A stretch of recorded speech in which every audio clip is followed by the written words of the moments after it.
조금 전에 우리가 읽은 이 말씀은 아주 유명한 탕자의 비유에 나오는 한 부분입니다. 어느 집에 둘째 아들이 아버지의 유산을 미리 달라고 해서 집을 나갔습니다.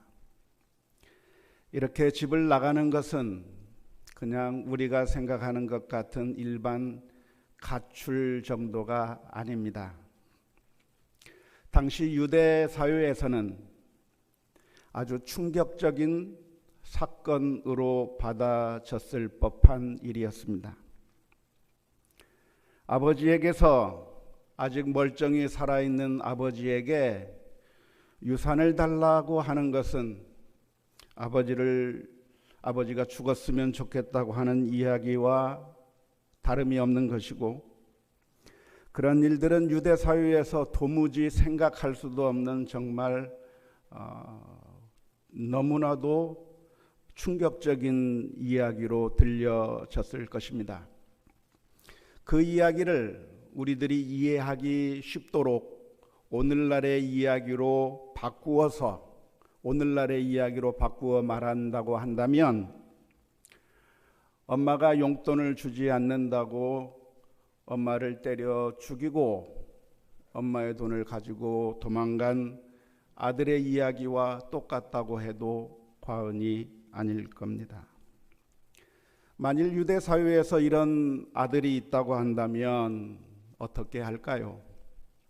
만일 유대 사회에서 이런 페류나 같은 아들이 있다고 한다면 어떻게 대응하는 것이 그 당시의 반응이었을까요?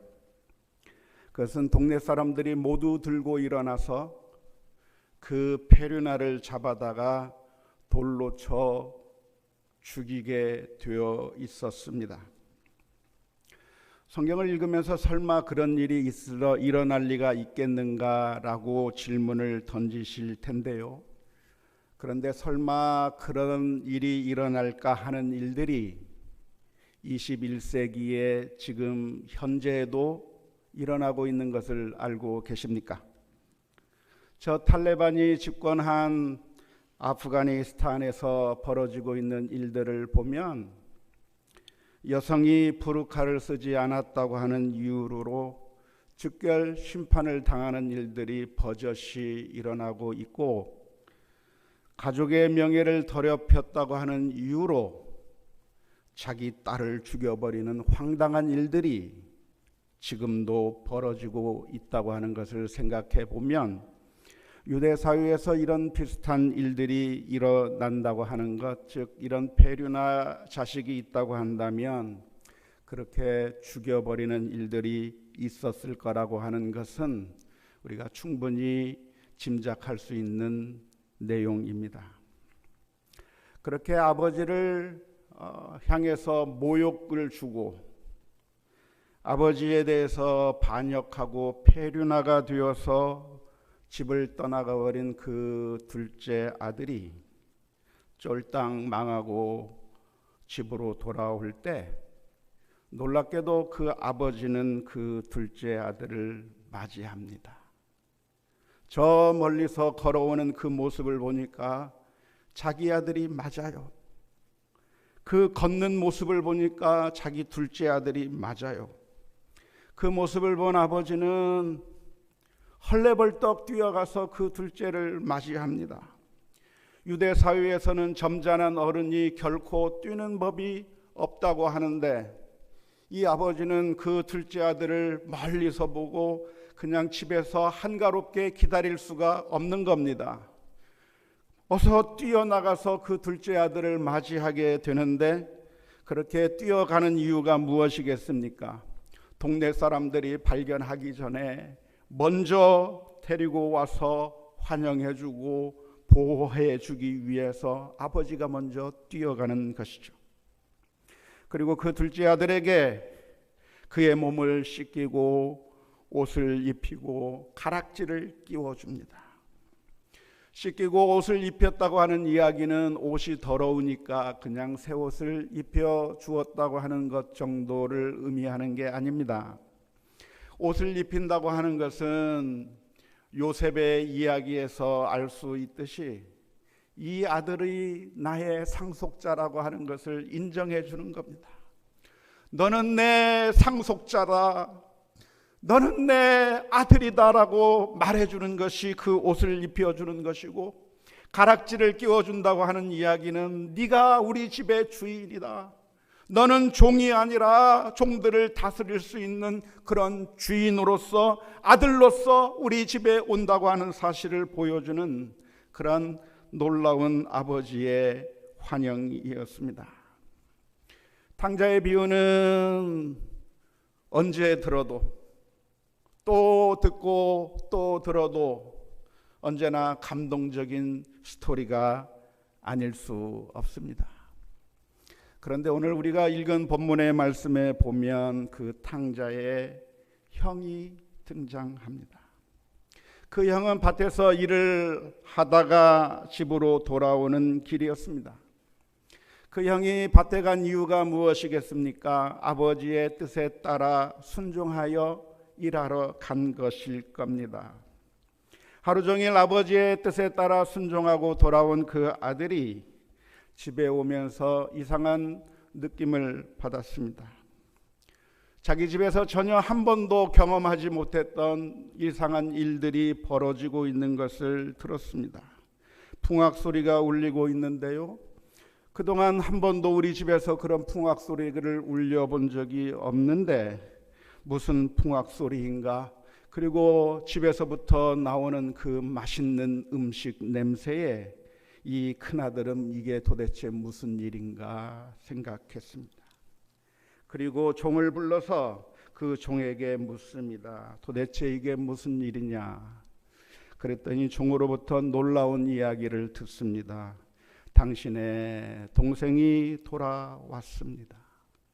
그리고 아버지는 그 동생이 너무나도 기뻐서, 동생이 돌아온 것이 너무나도 좋아서 그 동생을 환영해 주었고, 그리고 옷을 입혀 주었고, 동네 사람들을 불러서 잔치를 벌이고 있다고 하는 그 이야기를 듣게 되었을 때 놀랍게도 형은 그 순간에 폭발해 버리고 말았습니다. 머리 끝까지 치밀어 오르는 그 분노를 억누르면서 이야기를 하는데, 큰아들은 왜 이렇게 화를 내고 있는 것일까요? 오늘 읽었던 말씀 29절과 30절의 말씀을 보면 그 큰아들의 마음을 읽을 수가 있겠습니다.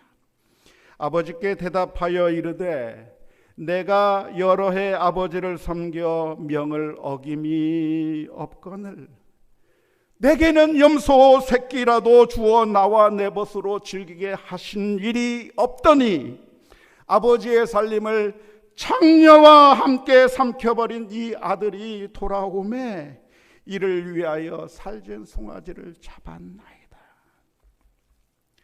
아버지의 모습이 공평하지 않다는 겁니다. 탕자가 누굽니까? 아버지의 재산을 허비해버린 아들이요, 그 아들은 창녀들과 함께 즐기면서 아버지의 명예를 실추시켜버린 아들이요, 그리고 그 아들에 대한 정당한 대우가 있다고 한다면 그 아이를 죽이는 것이 유대 사회에서 볼 수 있는 정당한 대우일 텐데, 놀랍게도 아버지는 정반대로 하는 겁니다.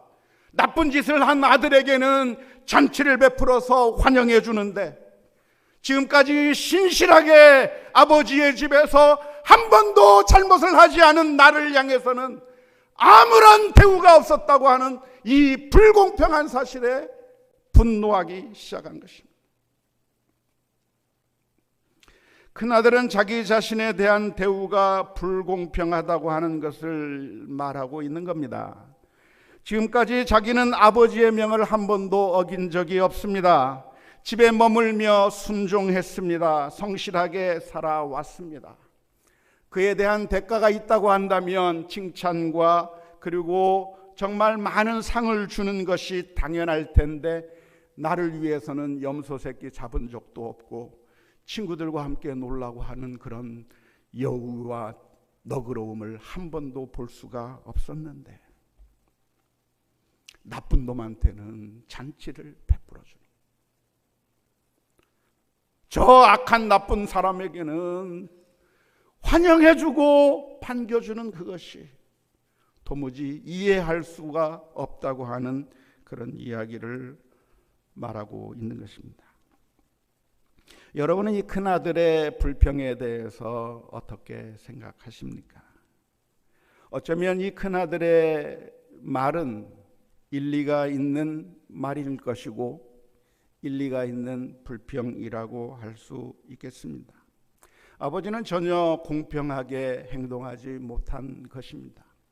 우리가 복음을 전하다가 불신자로부터 늘 듣는 질문이 이것입니다.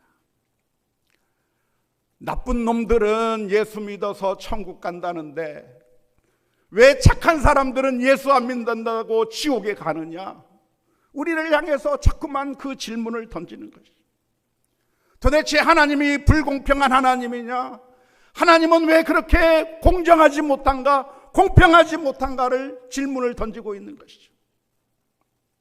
공평이라고 하는 것은 무엇입니까? 공평이라고 하는 것은 모든 사람들을 다 똑같이 대우해 주는 것이 공평이 아닙니다.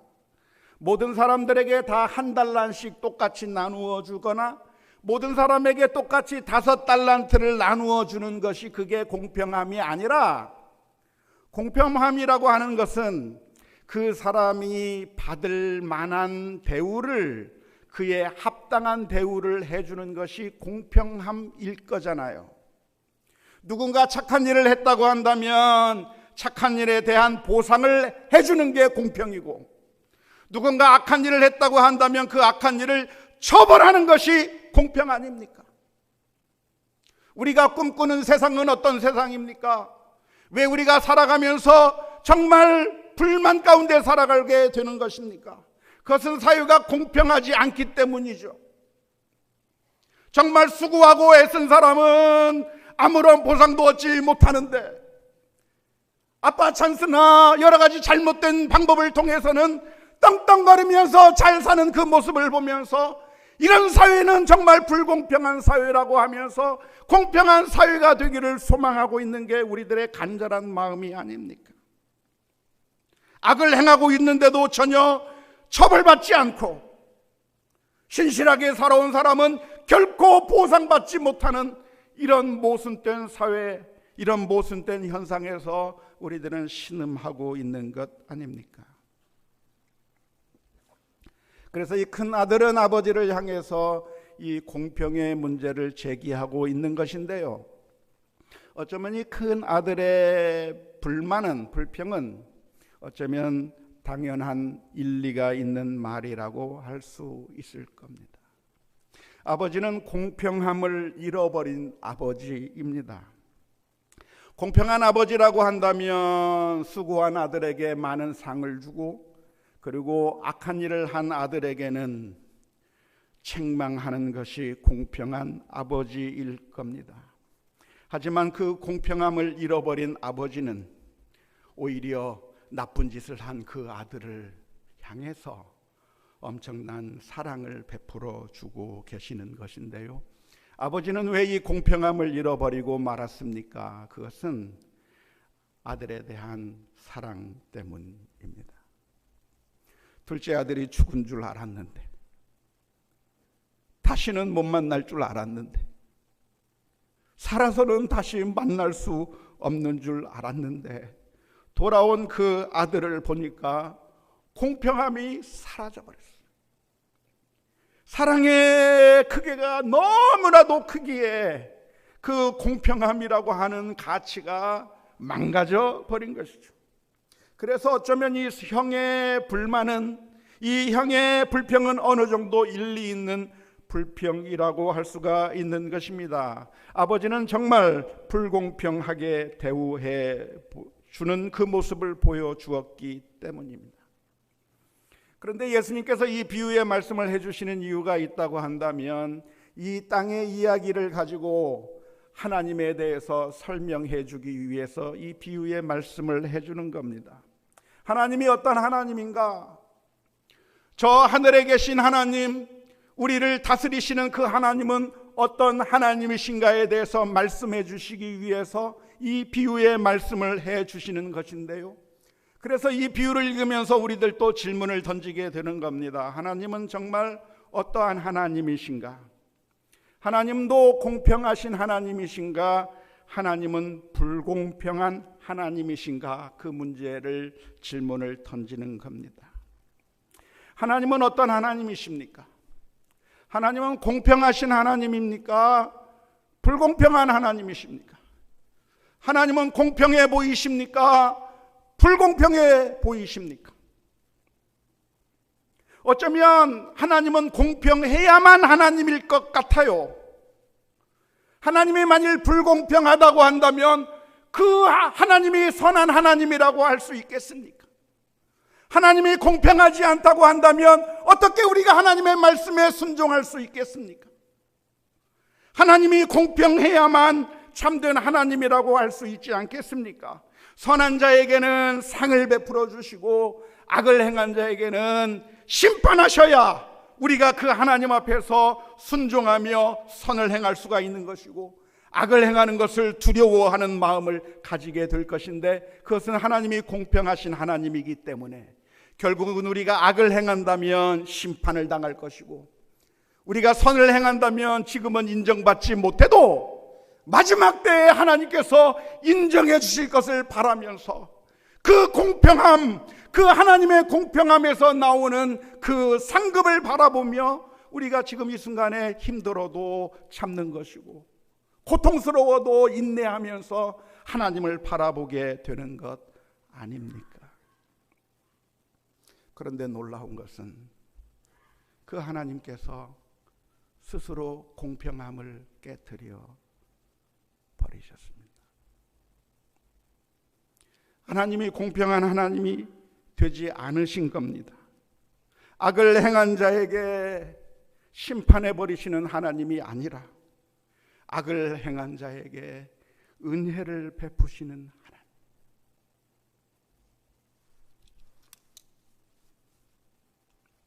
그리고 아무 죄가 없는 예수님을 향해서 십자가에 못 박으신 하나님. 죄 많은 인생을 살리시기 위해서, 그들을 하나님의 자녀 삼아 주시기 위해서 아무 죄가 없는 예수님을 십자가에 못 박으신 그 하나님의 불공평함 때문에 저와 여러분들이 구원을 받게 된 것입니다.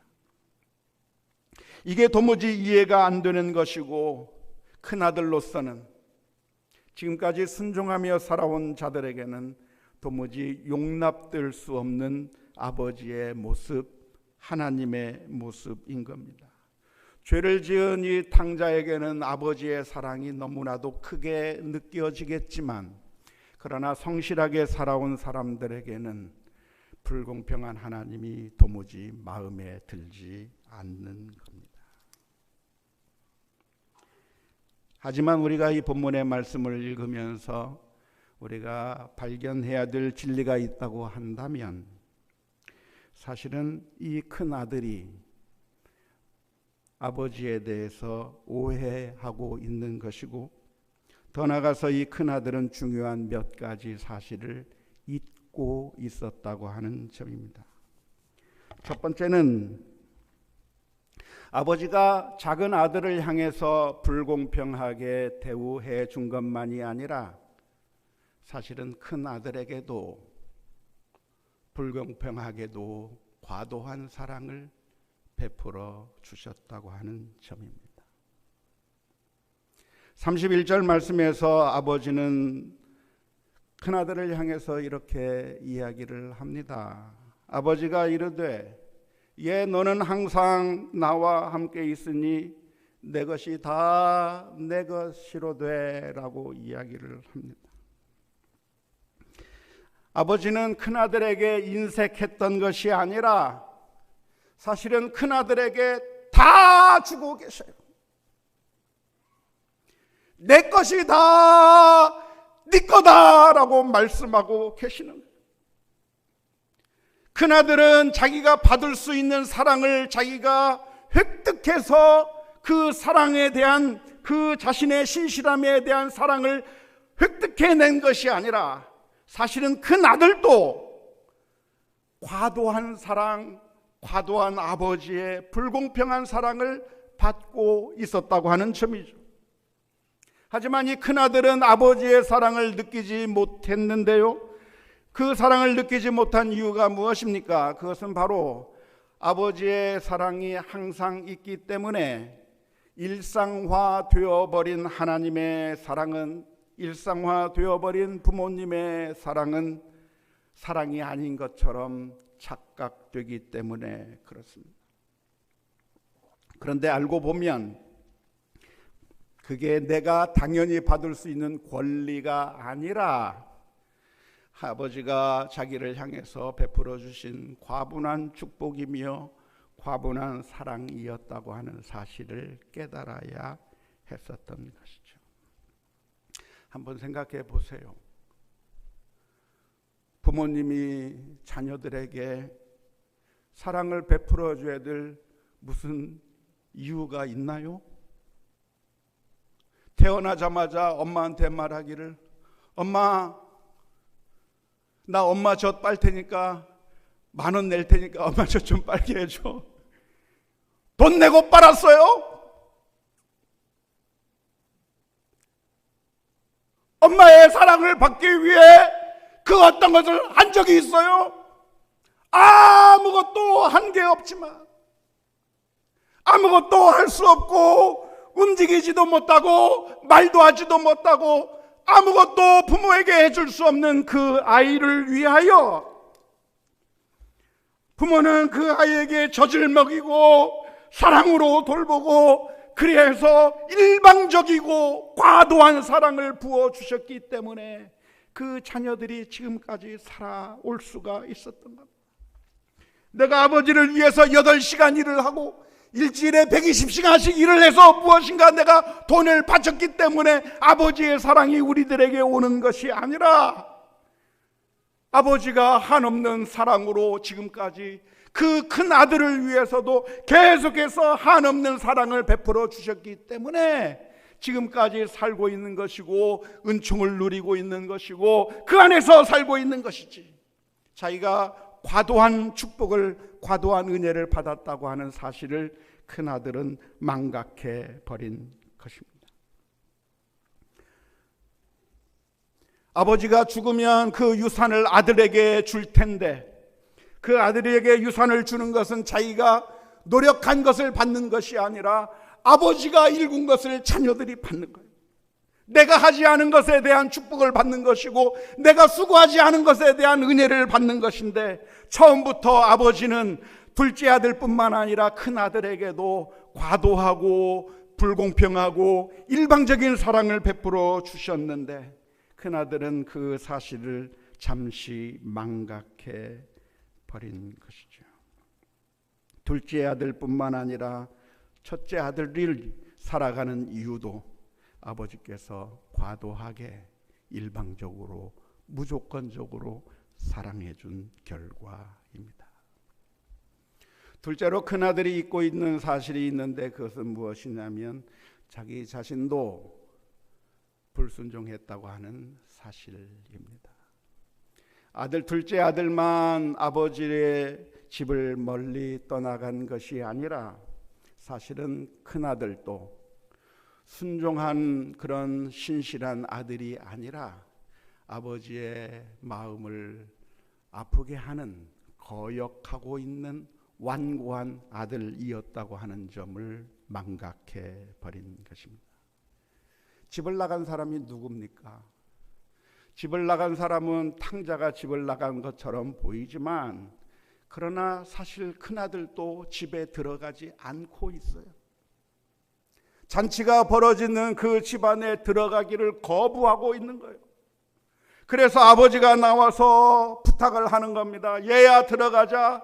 동생이 왔으니 들어가자고 말하는데, 그 아들은 그 집에 들어가기를 거부하면서 말하기를, 무슨 얘기를 합니까? 아버지요, 여러 해 동안 아버지를 섬겨 명을 어김이 없었습니다라고 뻔뻔한 거짓말을 하고 있는 거예요. 지금 그 자리에 서 있는 자리가 어느 자리인가? 아버지의 명령을 어기고 집 밖에 서서 들어가지 않으려고 하는 바로 그 모습을 보이고 있음에도 불구하고 우리들은 다른 사람들의 허물에 대해서는 잘 보지만 나 자신의 허물은 보지 못하고, 다른 사람들의 눈에 들어있는 티끌은 보지만 내 눈 속에 들어있는 들보를 보지 못하는 그런 편향된 시각 때문에 다른 사람들의 잘못은 크게 보면서 내 자신이 하나님 앞에서, 아버지 앞에서 잘못되었다고 하는 사실은 망각하고 있었던 것입니다. 우리는 종종 큰 아들과 같은 마음을 가지고 살아갈 때가 얼마나 많은지 모릅니다. 우리의 마음 가운데 감사가 없고, 우리들의 마음 가운데 기쁨이 없고, 우리들의 마음 가운데 분노가 가득한 이유는 하나님의 놀라운 사랑을 바라보지 않았기 때문에 그렇습니다. 큰아들은 지금 아버지의 사랑을 본 것이 아니라 탕자를 바라보면서 저 탕자보다는 내가 더 나은 사람이고, 저 탕자보다는 내가 더 신실한 사람이라고 하는 사실을 생각하면서 그의 마음이 불편해진 것이죠.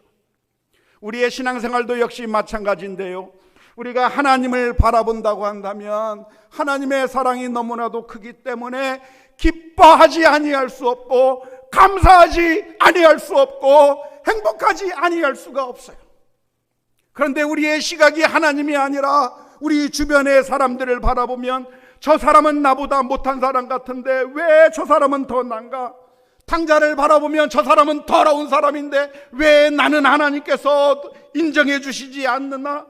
그 다른 사람들을 바라보게 되는 그 순간 우리들의 마음 가운데는 기쁨이 사라져버리고 불평과 원망과 감사가 사라지고 교만한 마음이 솟아오르고 하나님의 은혜를 망각해 버리게 되는 것입니다. 우리는 하나님의 사랑을 바라보아야 합니다. 한없는 사랑을 베풀어 주신 하나님, 우리를 살리시기 위해서라고 한다면 하나밖에 없는 그 아들을 십자가에 내어주신 그 하나님의 은혜를 바라보면서 날마다 감사와 찬송으로 하나님께 영광 올려드리는 것이 당연한 줄로 믿습니다.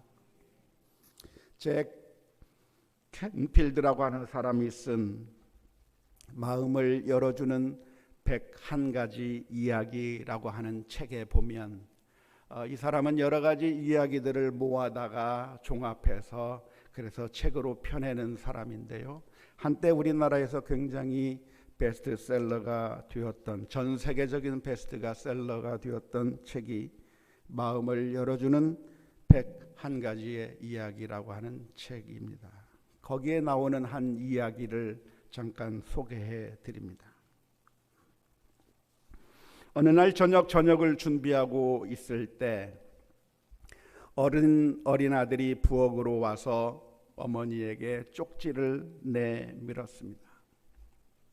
앞치마로 손에 물기를 닦아낸 후 그 쪽지를 받아 읽었는데 그 쪽지는 어머니에게 돈을 달라고 하는 청구서였습니다. 꼬마아이는 그 종이에 엄마가 나에게 줘야 될 돈의 액수를, 청구서를 적었습니다. 잔디 깎은 값 5불, 이번 주에 내 방 청소한 값 1불, 가게에 엄마 심부름 다녀온 값 50전, 엄마가 시장 간 사이에 동생 봐준 값 25전, 쓰레기 내다 버린 값 1불, 숙제를 잘한 값 5불, 마당을 청소하고 빗자루질한 값 2불, 도합 전부 합쳐서 14불 75전짜리 청구서를 엄마에게 내밀었습니다. 그 엄마는 그 쪽지를 받아 들고 아들의 얼굴을 바라보는데 그 아들은 엄마로부터 용돈을 받을 기대에 부풀어서 자신을 바라보고 있는 모습을 보았는데요, 엄마는 그 쪽지를 가지고 연필을 가지고 와서 아들이 내민 그 청구서 뒤에다가 이렇게 적었다고 합니다. 너를 내 뱃속에 10달 동안 데리고 다닌 값 무료. 내가 아플 때 밤을 새워가며 간호하고 널 위해 기도한 값 무료. 너 때문에 지금까지 여러 해 동안 힘들어하고 눈물 흘린 값 완전 무료. 너 때문에 불안으로 지샌 수많은 밤과 끝없이 염려해야 했던 시간들 모두 무료. 장난감, 음식, 옷, 그리고 심지어 내 코를 풀어준 것까지도 몽땅 무료. 이 모든 것 말고도 너에 대한 내 진정한 사랑은 전부 무료. 아들은 그 엄마가 쓴 글을 읽고 나더니 갑자기 눈물을 뚝뚝 흘리며 말했습니다. 엄마, 사랑해요. 그러더니 그 아들은 그 종이에 연필을 들어서 큰 글씨로 썼습니다. 전부 다 지불되었음.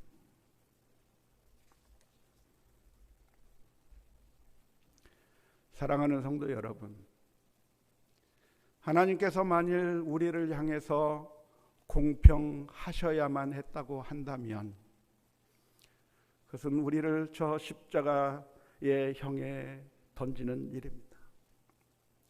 만일 우리가 행한 대로 하나님께서 공평하게 대우해 주신다고 한다면 영원한 지옥불에 우리를 쳐넣어야 할 것입니다. 하지만 그 하나님께서 저와 여러분을 사랑해 주셨기 때문에 우리를 지옥에 쳐넣지 아니하시고 우리를 살려주시며 하나밖에 없는 그 아들을 십자가에 내어주는 말도 안 되는 사랑을 베풀어 주시고요. 아무 죄 없는 예수님은 십자가에 못 박고 죄가 많은 우리는 지옥불에서 건져내는 불공평한 그 하나님의 사랑 때문에 저와 여러분들이 살아있는 것이고 저와 여러분들이 하나님의 은혜를 입어서 하나님의 놀라운 자녀로서 살아가게 되는 것입니다. 하나님께서 불공평해 주셨기 때문에 하나님께서 그러한 사랑으로 우리를 받아들여 주셨기 때문에 우리가 하나님의 자녀로서 살아가게 되는 것입니다. 오늘 우리는 찬양대 헌신 예배로 모이게 됐는데요. 찬양대원들 한 사람 한 사람뿐만 아니라 우리 모든 성도들 한 사람 한 사람, 왜 우리들의 삶 가운데서 감사가 없고 왜 우리들의 삶 가운데서 찬양이 없습니까? 노래하면서 아무런 감격이 없고 찬양하면서 하나님에 대한 은혜의 눈물이 없고 그냥 힘들어서 겨우겨우 하는 마지못해서 하는 일들이 우리들의 삶 가운데서 왜 일어납니까? 그것은 하나님의 그 놀라운 사랑, 일방적이고 불공평하고 정말 말도 안 되는 그 하나님의 사랑 때문에 우리가 구원받았다고 하는 그 사실을 망각해 버리고 내가 다른 사람보다 조금 더 나은 모습으로 얄팍한 그런 모습 때문에 교만해야 있고 그래서 다른 사람들을 멸시하고 미워하면서 우리의 마음이 불만 가운데 가득 찼었다고 한다면 사랑하는 성도 여러분, 하나님의 놀라운 사랑을 바라보십시다. 아버지와 같은 그 사랑, 하나님의 놀라운 사랑, 그 사랑이 우리에게 있다고 하는 사실을 기억하면서 날마다 믿음으로 걸어가는 우리 모두가 다 될 수 있기를 주님의 이름으로 축원합니다.